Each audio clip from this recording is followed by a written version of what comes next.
پاییز اومد و رفت، شب یلدا خوشیم و دور هم مثل رویاست. پاییز اومد و رفت، شب یلدا خوشیم و دور هم مثل رویاست. یه امشب شب عشقه، همین شب و داری، چرا حسه درد و واسه فردا نذاری.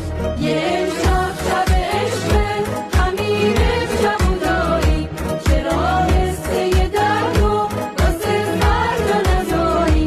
عزیزان همه با هم بخونیم که امشب شب عشقه، که امشب شب عشقه.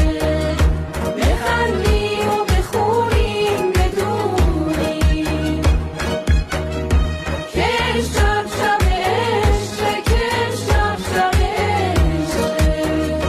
کیه اهل جهنم که خونش تو بهشته، که میدونه که تقدیر تو فرداش چی نوشته. یه درمونده یه امروز واسش فرقی نداره، که فردا سر راهش زمونه چی میذاره. عزیزان همه با هم بخونیم که امشب شب عشقه، که امشب شب عشقه.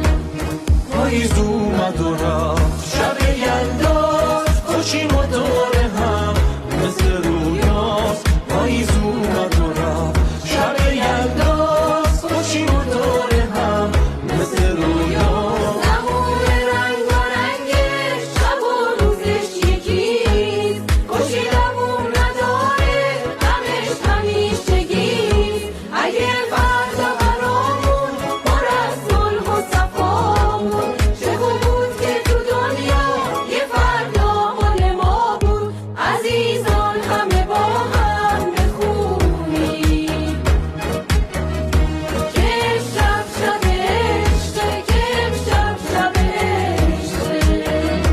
بخندیم و بخونیم بدونیم که امشب شب عشقه، که امشب شب عشقه.